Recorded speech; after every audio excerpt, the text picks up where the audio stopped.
মাস 4 মাস মানে এই 1 মাসের থেকে আরো সর্বশ্রেষ্ঠ ব্রত দীর্ঘ সময় 4 মাস। 4 মাস ব্রত করবেন, একদম আগুনের স্পর্শ গ্রহণ করবেন না, কেবল ফল খেয়ে থাকবেন।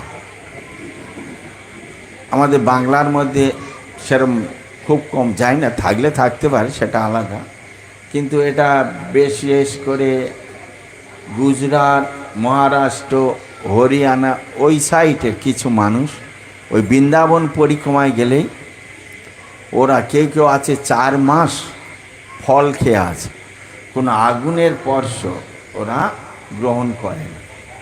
তার মধ্যে এই 1 মাস পরিক্রমা করবে, সেও ওই ফল খেয়ে থাকে। বৃন্দাবন পরিক্রমা আগে আমি যেতাম, দেখতাম বেশিরভাগ ওই সাইটের ব্যক্তিরা।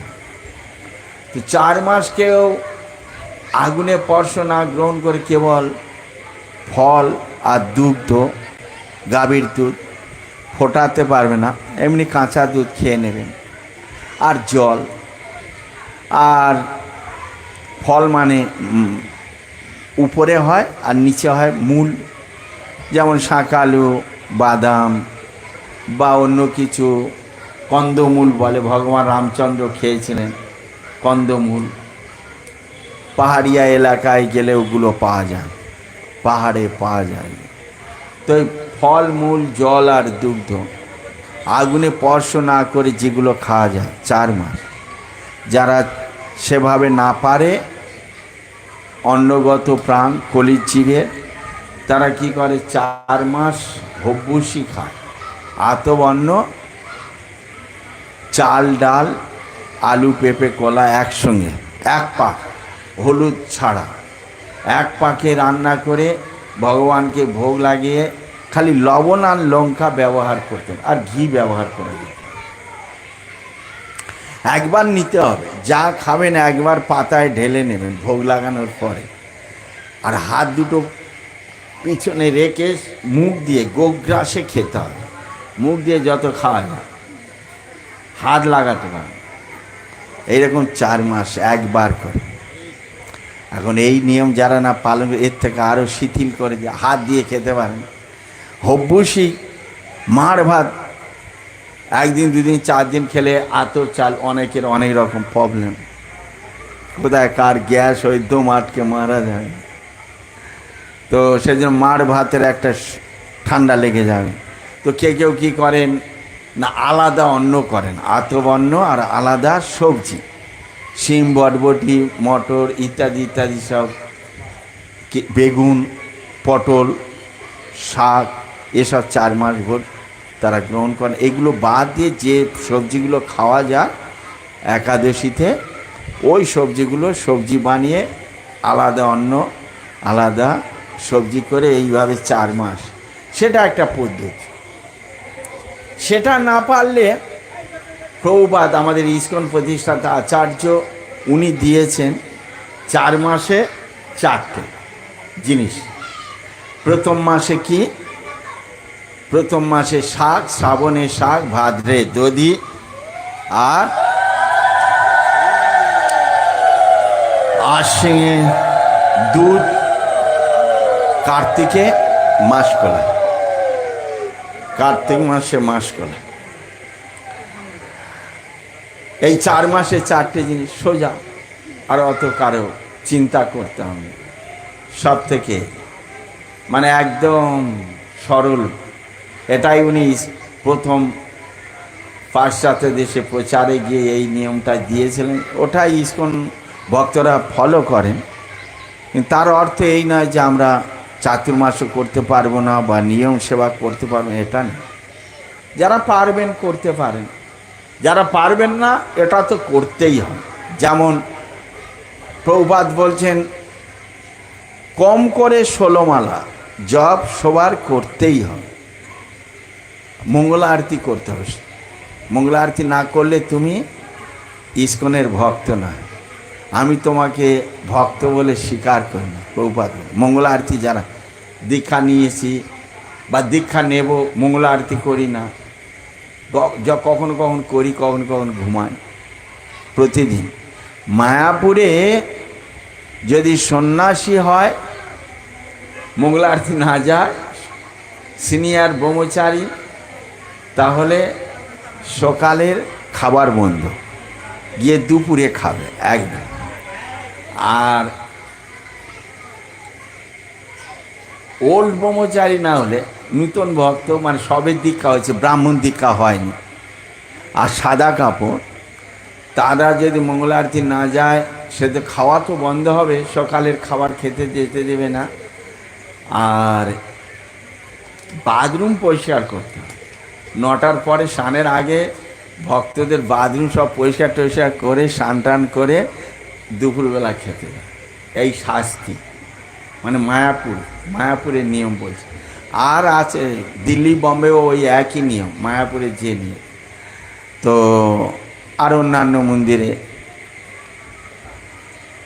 সেই জন্য প্রভুপাদ এই মঙ্গলা আরতিকে খুব গুরুত্ব দিয়েছেন। আর যারা না মঙ্গলা আরতি করবেন তিনি ভক্ত বলে স্বীকার করেন। আর কম করে 16 মালা জপ করে, সেটা কম করে, তার মানে বেশি সংখ্যক যত করতে পারেন হরিনাম জপ। ঠিক তদ্রূপ কম করে 4 মাসে 4টে জিনিস খাবেন। তার মানে চাতুর্মাসে ব্রতের আজ যে নিয়মগুলো সেগুলো করতে হবে না এইরকম না, যে পারবেন করবেন। ফলাহার করে 4 মাস থাকতে পারেন, নইলে হব্বুসি খেয়ে থাকতে পারেন, নইলে আলাদা আতবর্ণ আর সবজি আলাদা করে খেতে পারেন। আমাদের মহারাজ উনি 4 মাস কয়টা সবজি খায় না। আর আমাদের নাম হয়তো কিচেন, এই যে সেই রথযাত্রা থেকে সম্মিলন শুরু হয়েছে, এখনও বোধহয় চলছে, এইবার 2 দিন আগে বোধহয় শেষ হয়েছে, আজ থেকে বন্ধ। এইবার দীপদান সব ভক্তরা আসে, তো সেই আষাঢ় শ্রাবণ ভাদ্র আশ্বিন এই কার্তিক মাসে গিয়ে বন্ধ হচ্ছে। 4 মাস খালি সম্মেলনই চলে। অত ভক্ত গিয়ে, আপনারা গিয়েছিলেন, পটল খেতে দিয়েছিল? দেয়নি, আপনারা খেয়াল করেন, কিন্তু আমি তো জানি মহারাজের নির্দেশ। এখানে মায়াপুরে ওরা আসছে, ওরা এসে এখানে যেটা দেখবে ওটা বাড়ি গিয়ে করে। অত ভক্তদেরও আমাদের খালি একটাই নামহট্ট কিচেনে মানে মহারাজের নির্দেশে, মানে গৌরাঙ্গ প্রেম স্বামী মহারাজ, উনি খায় না, সকলকে না বলে। কিন্তু আমরা শুরু করেছিলাম, কিন্তু আমাদের মাঝে মাঝে ব্রেক হয়ে যাচ্ছে, ব্রেক হয়ে যাচ্ছে। অনেক প্রভুরা বলছে না, প্রভুপাদ এই বলেছে, আমরা তো মানছি না প্রভু, আর আমরা আজ রান্না করে ফেলছি, আপনাকে না জিজ্ঞাসা করে আর কি করেন। যাই হোক, এরকম কয়েকদিন ব্রেক হয়ে গিয়েছে। অনেক কিছু আমরা করতে চাই, পারি না, বাইরে ভঙ্গ হয়ে যায়। তো 4 মাস ব্রত হলো এইভাবে। যদি না করতে পারবেন, যারা 4 মাস না পারে, এই 4টে জিনিস মানে। আর এই দামোদর মাস আরও 1 মাস তাদের জন্য, যে 4 মাস না পারছে এই 1 মাস। কেউ কেউ একাদশী থেকে শুরু করে, কেউ কেউ আজকের দিন বা পূর্ণিমা লক্ষ্মী পূজার দিন থেকে। ওই একই নিয়ম, 1 মাস ফল খেয়ে থাকতে পারেন, দুধ, জল আর মূল, এই কটা জিনিস, আগুনের স্পর্শ ছাড়া।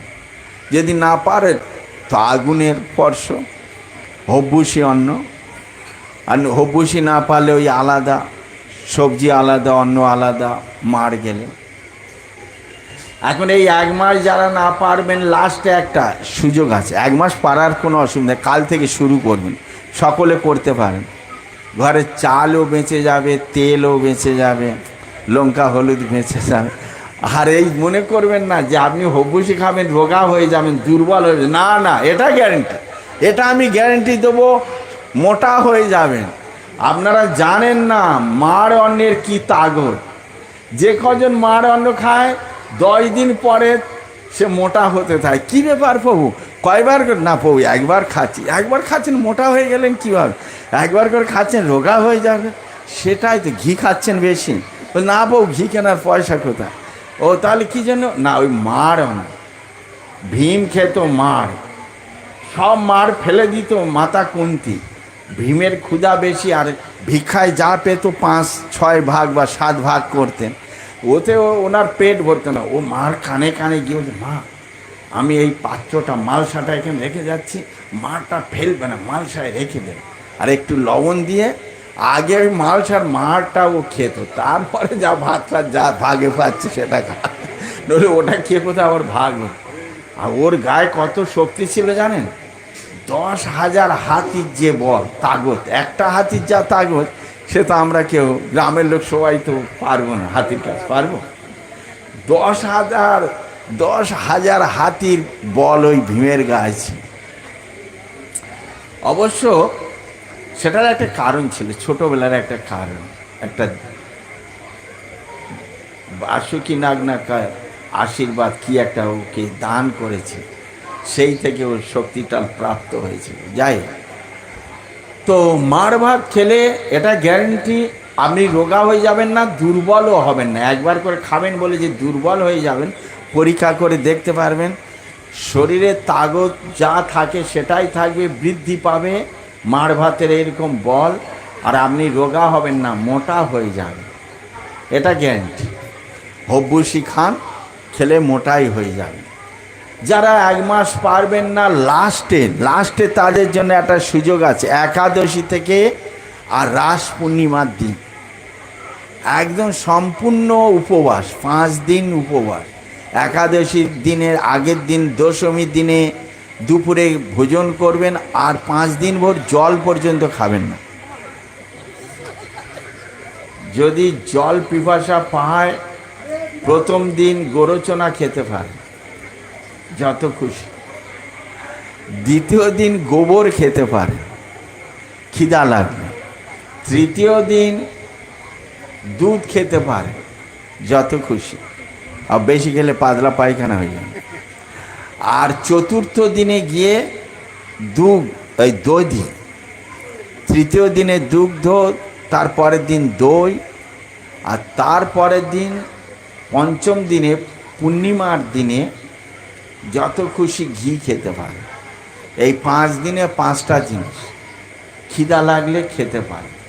ওকে বলা হয় ভীষ্ম পঞ্চ। ভীষ্মদেব এই ব্রত করেছিলেন। আর যদি এই ব্রত আপনি করবেন, ভীষ্মের মতো দৃঢ় প্রতিজ্ঞ হবেন, আর ভীষ্মের মতো যোদ্ধাও, শক্তিশালীও ভীষ্মের মতো হবে।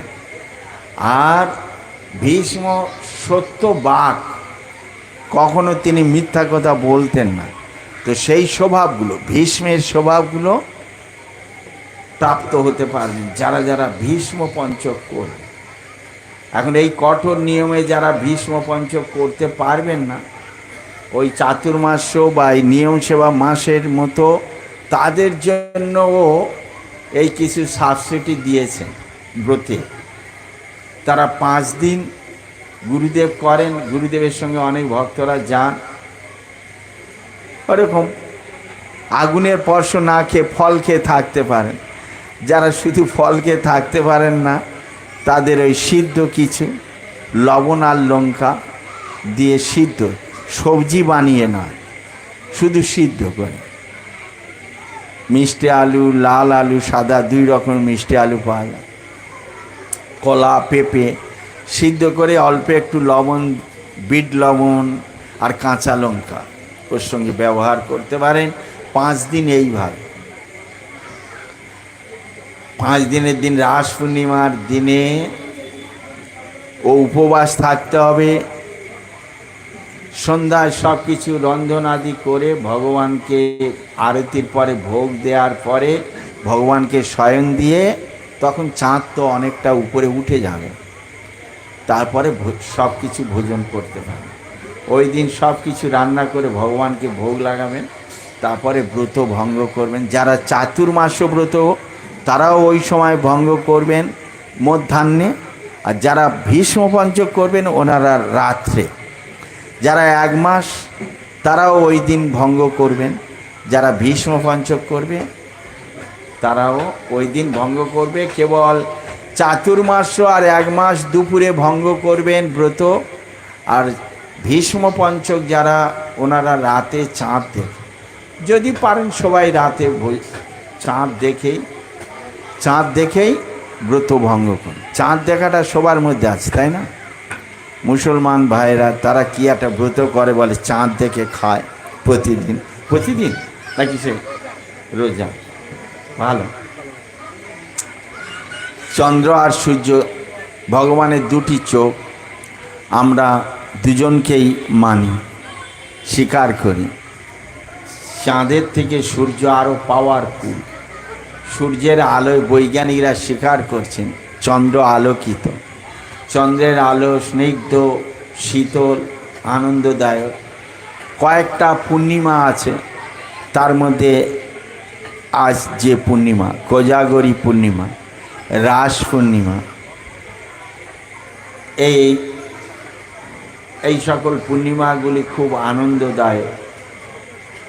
তার মধ্যে এই কোজাগরী পূর্ণিমা আগের দিনে, এখনও রয়েছে গ্রামগঞ্জে, কিন্তু এখন গ্রামগঞ্জে সর্বত্র কারেন্ট চলে গিয়েছে, বিজলি বাতি জ্বলে, যার ফলে অত মানুষ চাঁদের কিরণটাকে অতটা আস্বাদন করতে পারেন। যখন আগে গ্রামে লাইট আসেনি, এই লক্ষ্মী পূজাতে সবাই রাত্রি জাগরণ করতেন আর চাঁদের আলো উপভোগ করতেন। কতটা সুন্দর, স্নিগ্ধ, শীতল। আগে তো সেই ডে লাইট আর হেঁচাক লাইট জেলে কোনো অনুষ্ঠান হলে, আর নইলে চাঁদের আলোয় সবাই সারা রাত জেগে থাকত, খুব আনন্দদায়ক। কিন্তু এখন ওটাই চলে গিয়েছে দেশে বিজলি বাতি আসার ফলে।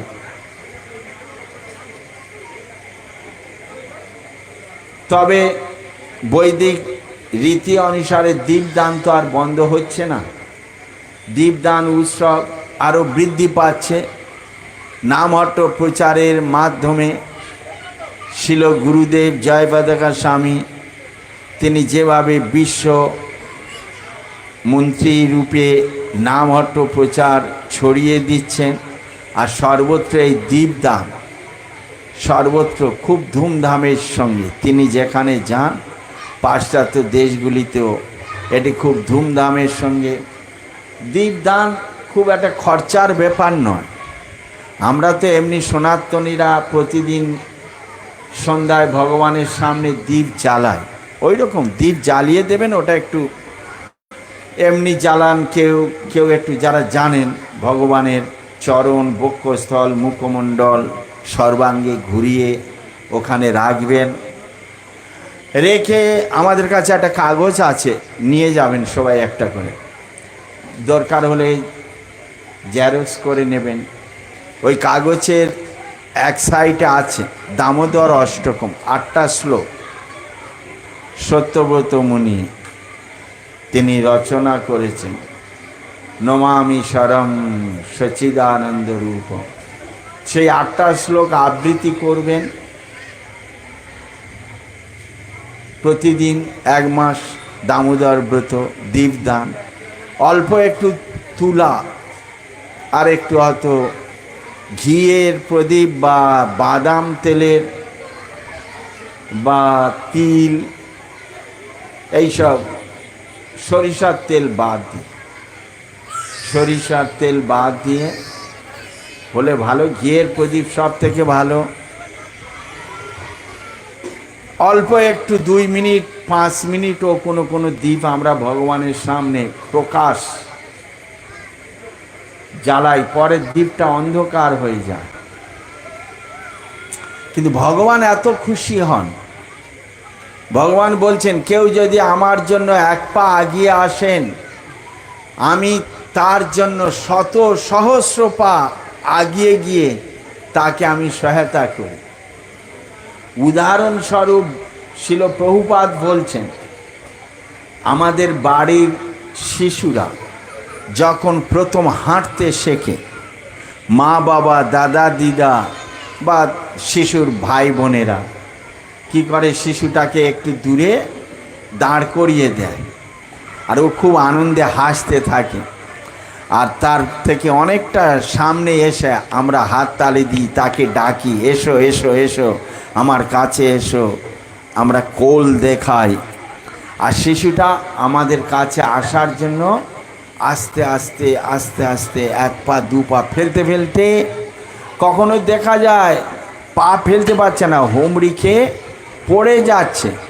কিন্তু আমরা এতটা সতর্ক থাকি, একটুও ঝুঁকে একটু ঝুঁকছে কিন্তু মাটিতে পড়ার আগে আমরা লাফ দিয়ে গিয়ে 10 পা কি 15 পা, ওর এক পা ফেলতে ফেলতে আমরা 15 পা 20 পা আগিয়ে গিয়ে তাকে মাটিতে পড়তে দিই না, কোলে তুলে নিয়ে আনন্দ করতে থাকি। জগতের পিতা কৃষ্ণ, জগৎ পিতা, জগৎ স্রষ্টা, জগৎ পালয়িতা পরমেশ্বর ভগবান,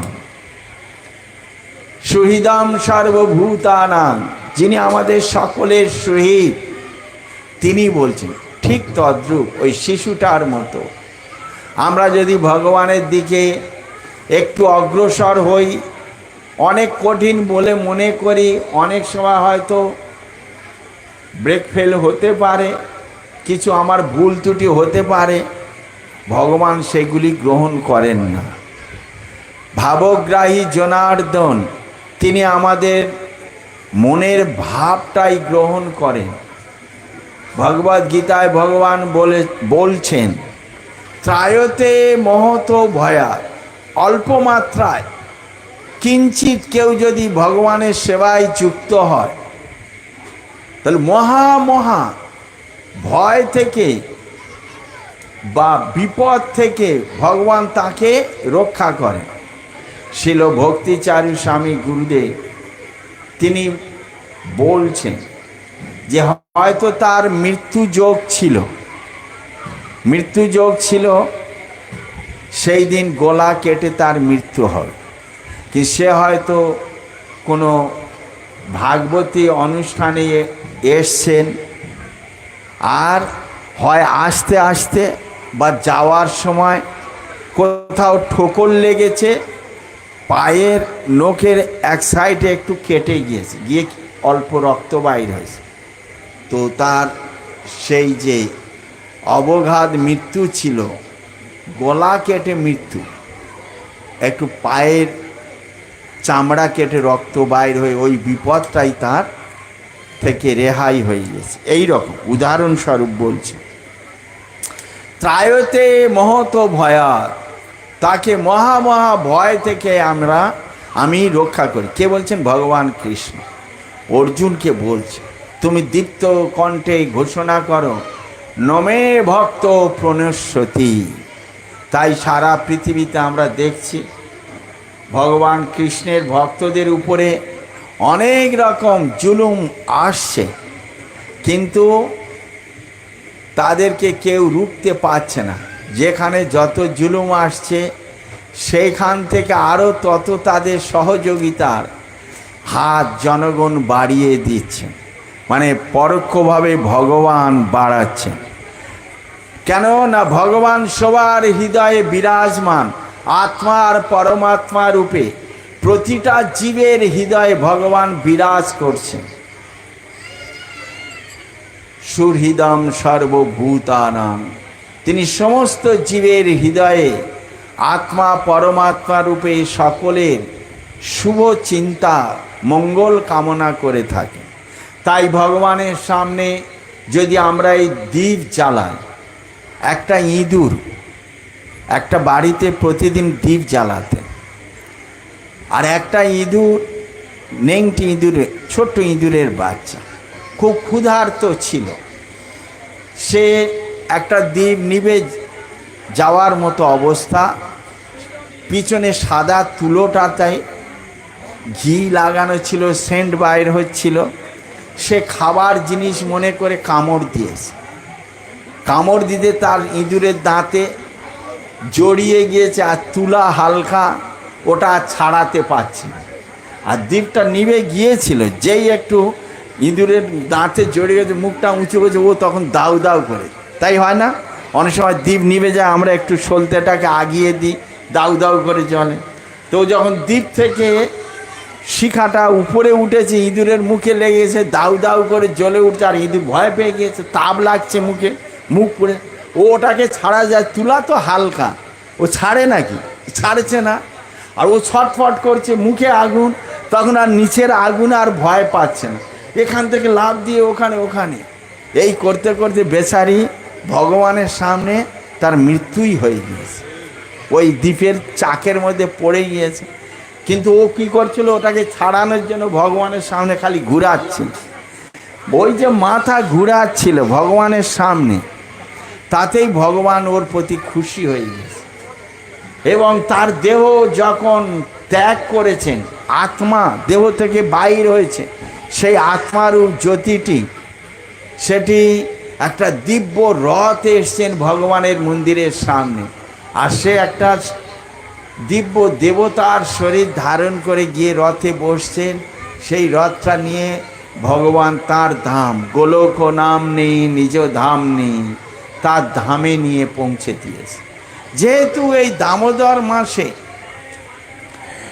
ভগবানের মন্দিরে ভগবানের শ্রীবিগ্রহ, ভগবান আর ভগবানের শ্রীবিগ্রহের মধ্যে কোনো পার্থক্য নেই, ভগবানের নাম আর ভগবানের মধ্যে কোনো পার্থক্য নেই, ভগবানের প্রসাদ আর ভগবানের মধ্যে কোনো পার্থক্য নেই।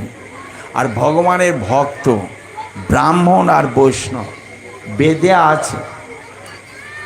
ভক্তিবিনোদ ঠাকুর সেটা বাংলায় বলছেন, মহাপ্রসাদে গোবিন্দে, মানে মহাপ্রসাদ আর গোবিন্দ মানে ভগবান কৃষ্ণ, আর নাম গোবিন্দের নাম, আর ব্রাহ্মণ আর বৈষ্ণব, এর মধ্যে কোনো পার্থক্য নেই।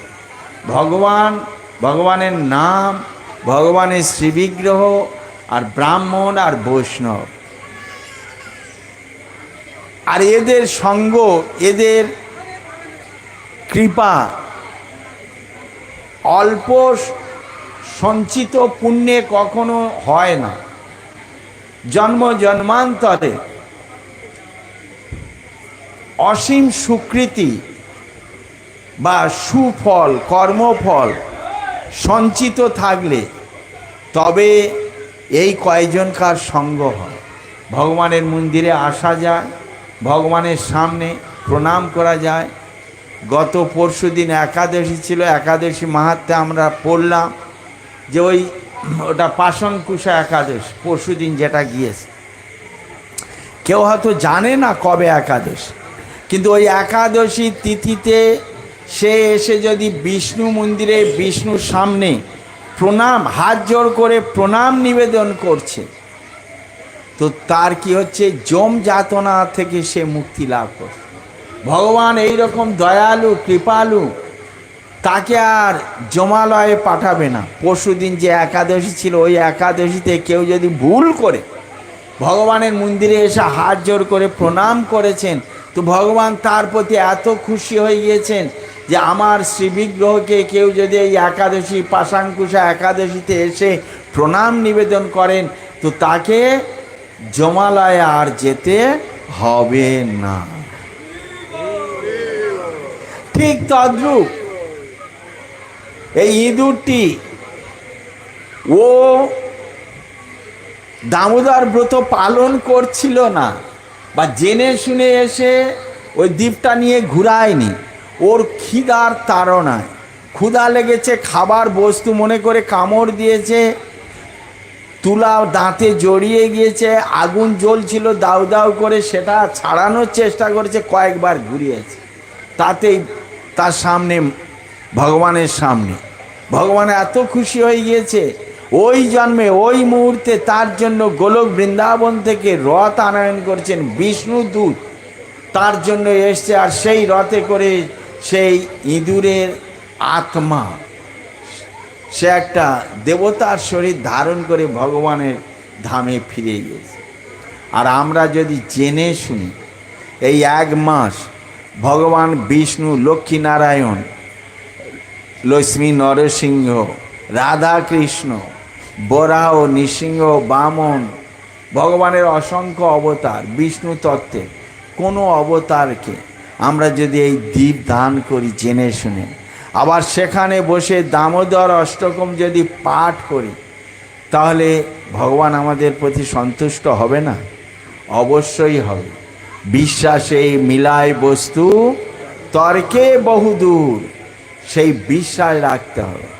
সেই বিশ্বাসের সাথে আমরা যখন ভগবানের সামনে এই অল্প সময় যদি দীপ দান করি, 2-3 মিনিট 5 মিনিট, অল্প একটু তুলা আর একটু তেল ঘি যাই হোক দিয়ে, এর ফলে ভগবান আমাদের প্রতি অত সন্তুষ্ট হন, অত খুশি হয়ে যান।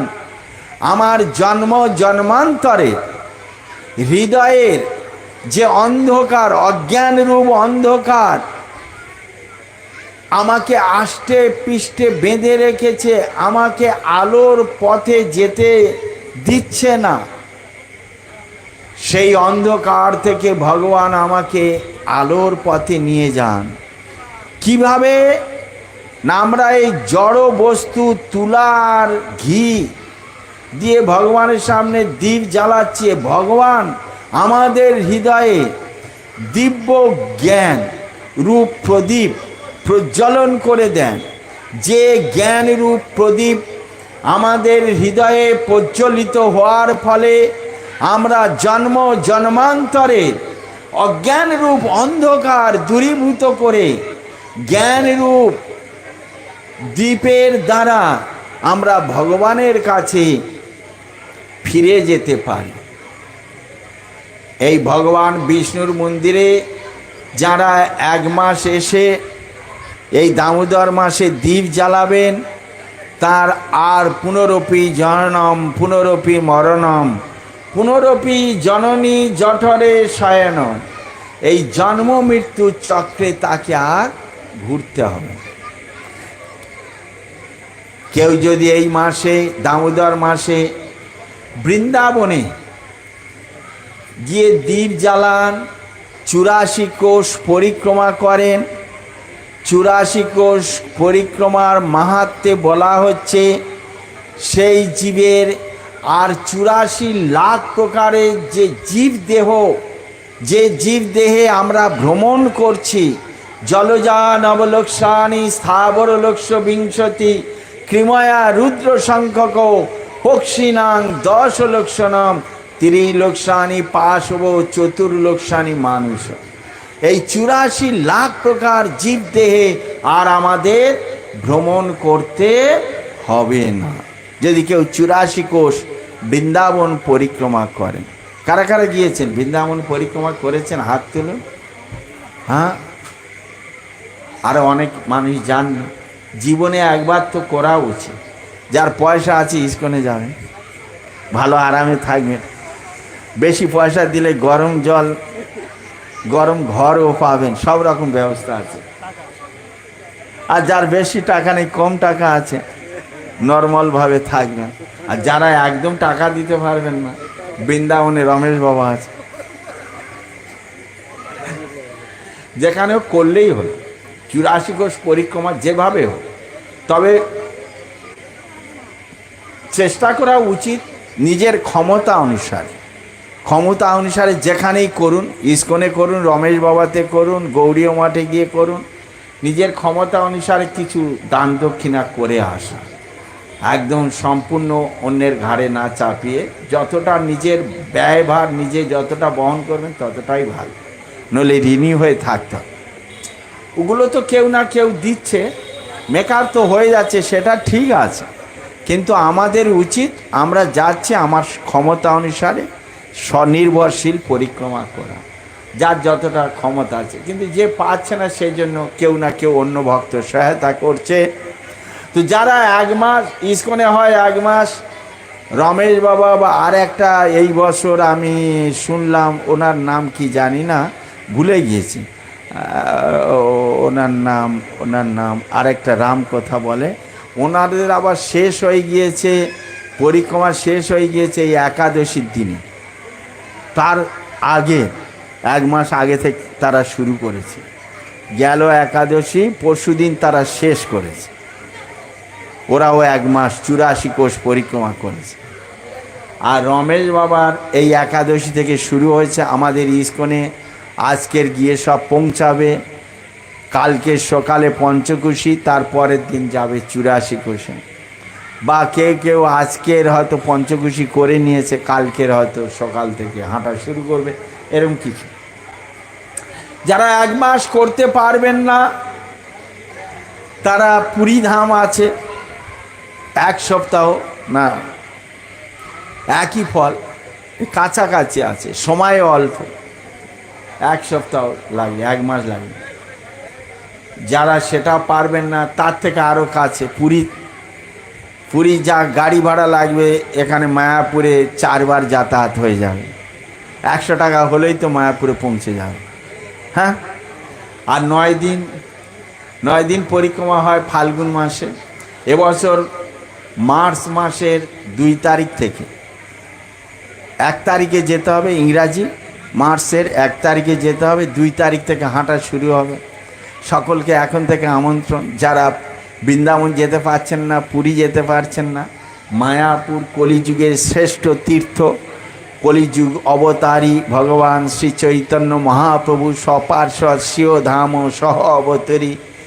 9 দিন 9টা দ্বীপে সাধু সঙ্গে কৃষ্ণনাম, সারা বিশ্বের ভক্তরা থাকবেন, বিশ্ব ভ্রাতৃত্ব স্থাপন করবেন। সব থেকে আনন্দ হয়, সব জায়গায় বিশ্বের লোক থাকবে ইস্কন পরিক্রমায়। মায়াপুর কাছে, একটা লাস্ট সুযোগ আছে।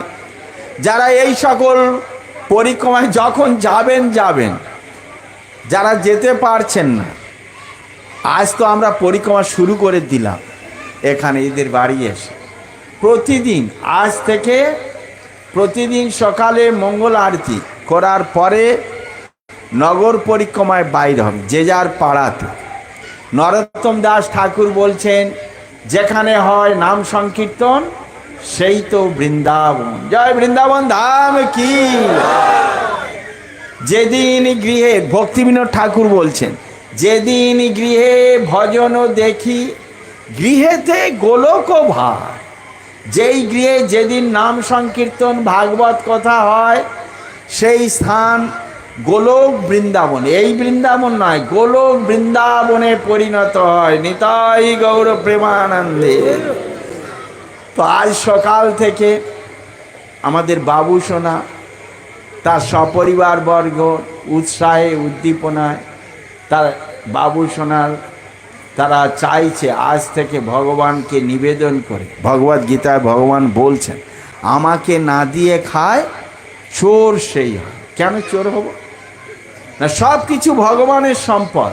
ঈশাব আসাং মিদং সর্বাং যৎকিঞ্চ জগতাং জগৎ তেন তত্তেন ভুঞ্জিতা মা কস্য সিদ্ধ ধন। ঈশ উপনিষদ, 108 উপনিষদের মধ্যে একটা উপনিষদ ঈশ উপনিষদ, শ্রেষ্ঠ উপনিষদ। তার প্রথম শ্লোকে বলছে, এই বিশ্ব ব্রহ্মাণ্ডে আমাদের চোখের সামনে যা কিছু দেখছি সব কিছু ভগবানের সম্পদ। আর সেই ভগবানকে না দিয়ে যদি আমরা খাই তাহলে চোর। কেন না? ভগবানের 2টি চক্ষু, ভগবানের বিরাট যে রূপ রয়েছে বিশ্ব জুড়ে, সেই বিশ্ব ব্রহ্মাণ্ডের মধ্যে পাতাল লোক থেকে শুরু করে ব্রহ্মলোক পর্যন্ত ভগবানের একটা বিরাট রূপ রয়েছে। একটা বিশ্বরূপ কুরুক্ষেত্রে দেখিয়েছিল, আর একটা বিরাট রূপ। সেই বিরাট রূপের 2টি চক্ষু হচ্ছে চন্দ্র আর সূর্য। সূর্যদেব হচ্ছে ভগবানের ডান চক্ষু, আর চন্দ্রদেব হচ্ছে বাম চক্ষু। দিন আর রাত ভগবান সবসময় আমাদেরকে দৃষ্টিপাত করছে।